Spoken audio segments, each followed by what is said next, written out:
Salve, Assalamualaikum warahmatullahi wabarakatuh. Salam Om Swastiastu, Namo Buddhaya. Salam kebajikan dan salam sejahtera untuk kita semua. Pemirsa sekalian, salah satu Habib yang ada di negara kesatuan Republik Indonesia ini, yang pola pikirnya benar-benar dajjal, yang pola pikirnya benar-benar bangsat, itu namanya Rizik Syihab. Sekali lagi, Habib yang paling bangsat, nan dajjal, yang ada di negara kesatuan Republik Indonesia ini, namanya Rizik Syihab. Bagaimana tidak? Ceramahnya hanya mau mengadu domba. Ceramahnya hanya mau memprovokasi. Ceramahnya hanya tentang permusuhan. Sama sekali tidak menunjukkan ketokohannya sebagai seorang ulama. Sama sekali tidak menunjukkan kepribadiannya sebagai manusia yang religius. Jujur, saya benar-benar kesal. Saya benar-benar marah ketika mendengar ceramah-ceramah yang disampaikan oleh seorang Rizik Syihab ini, yang pesannya itu selalu memprovokasi, yang kesannya itu selalu mengadu domba. Kenapa sih suka sekali untuk memprovokasi antara kelompok masyarakat yang satu dengan kelompok masyarakat yang lain? Berikut ini saya ingin mengajak pemirsa sekalian, mari kita gunakan logika akal sehat kita. Kita mencoba untuk menyimak ceramah yang disampaikan oleh Rizik Syihab, yang menurut saya bahwa Majelis Ulama Indonesia atau MUI harus menindak tegas kepada Habib-Habib bangsat, kepada ulama-ulama dajjal yang tidak bisa memberikan contoh yang baik kepada para pengikutnya. Karena ulama-ulama atau Habib-Habib seperti Rizik Syihab ini sangat berbahaya di negara kesatuan Republik Indonesia ini. Dan kalau Habib seperti Rizik Syihab ini terus dipelihara di bangsa ini, maka percayalah, bangsa ini pasti akan kacau balau. Bangsa ini pasti akan selalu ada pertikaian darah, pertumpahan darah, dan lain sebagainya.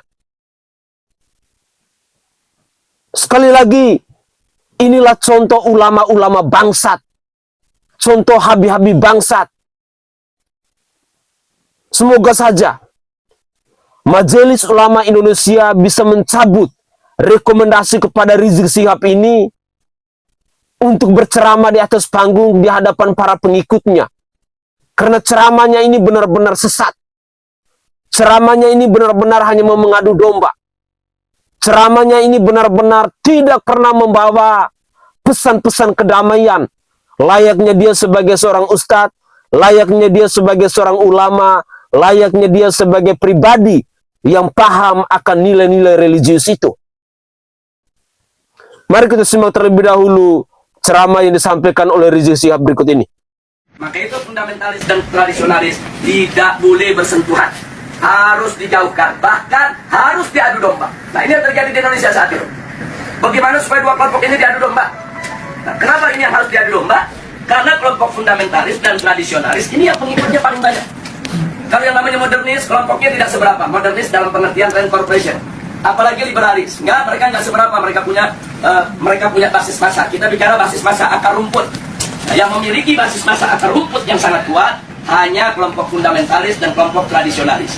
Maka itu kalau ini bersatu, ini akan menjadi satu kekuatan umat Islam yang maha dahsyat, yang bisa merontokkan kekuatan mereka, sehingga mereka akan melakukan berbagai macam upaya bagaimana dua kekuatan ini untuk tidak bersatu. Nah, itulah sebabnya aksi 212 di mata mereka ini merupakan persatuan antara fundamentalis dan tradisionalis dalam negara. Yang kedua, jangan pernah berikan ruang kepada kelompok fundamentalis di media-media resmi mainstream tingkat nasional. Yang ketiga, yaitu jangan pernah memberitakan segala kebaikan sebesar apapun yang dilakukan oleh kelompok fundamentalis. Yang berikutnya, setiap kesalahan sekecil apapun yang dilakukan oleh kelompok fundamentalis harus diviralkan, harus disebarluaskan, dan harus diulang-ulang. Nah, supaya itu melekat di hati masyarakat bahwa mereka adalah orang-orang yang tidak layak untuk diberikan tempat di kita punya negeri atau di negeri Islam. Nah, kemudian nggak sampai di situ, nggak sampai di situ. Kelompok fundamentalis yang manapun jangan pernah sebut mereka dengan rentetan gelar-gelar akademik mereka. Nggak boleh.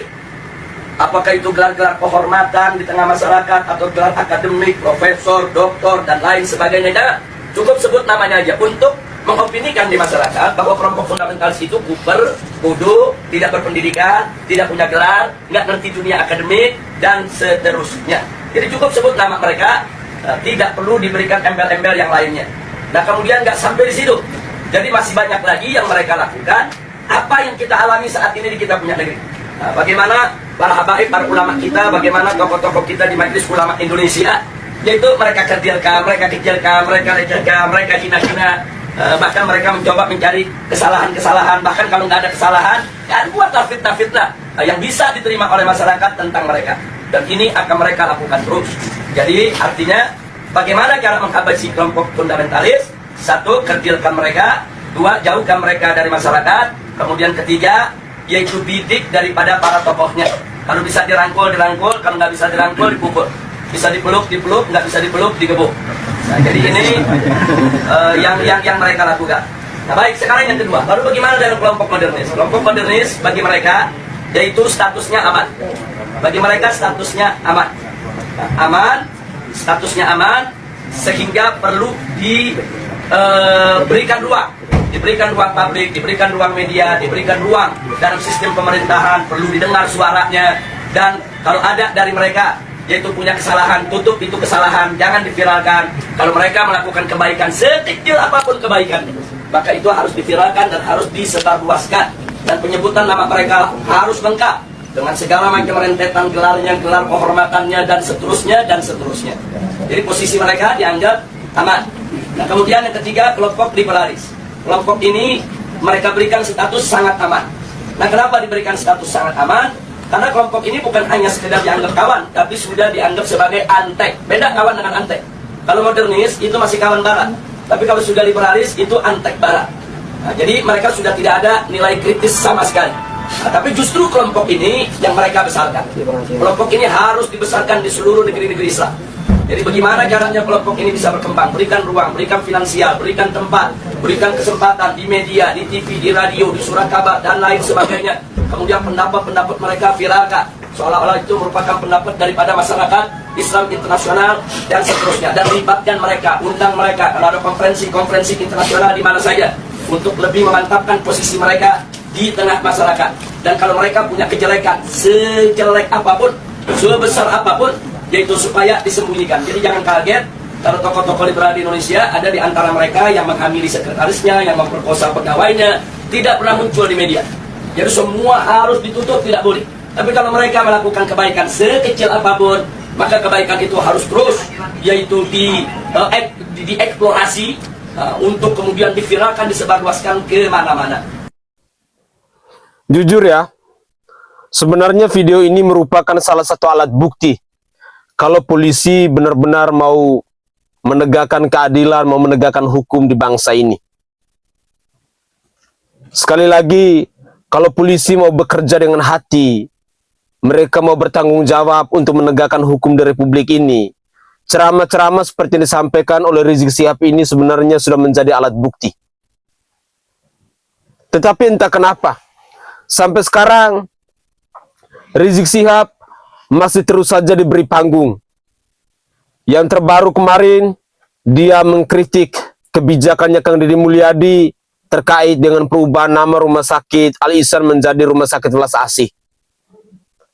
Dan sosok Rizik Syihab ini, di mata saya yang rakyat jelata walaupun saya bukan orang muslim, saya melihat bahwa ini adalah salah satu sosok Habib yang selalu memprovokasi, yang selalu mengadu domba, yang mau menginginkan agar bangsa kita ini pecah belah. Karena ceramah-ceramah ataupun pidato-pidato yang disampaikan oleh Rizik Syihab ini isinya hanya provokasi. Dan yang konyolnya, masih ada begitu banyak pengikut-pengikutnya yang mau mendengarkan ceramah-ceramah yang nilainya itu hanya mau mengadu domba? Apakah memang mereka-mereka ini sudah didoktrinisasi oleh seorang Rizik Syihab ataukah bagaimana?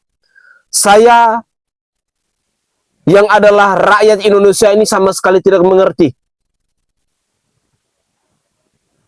Jujur ya, saya secara pribadi akan mengagumi seseorang, entah itu dia sebagai rakyat biasa, entah itu dia sebagai seorang public figure, entah itu dia sebagai seorang pemimpin dan lain sebagainya, karena nilai-nilai, karena hal-hal yang dia lakukan yang bisa saya anggap sebagai panutan, dan itu merupakan contoh yang baik yang bisa menginspirasi saya, yang bisa memotivasi saya untuk menuju ke jalan yang benar.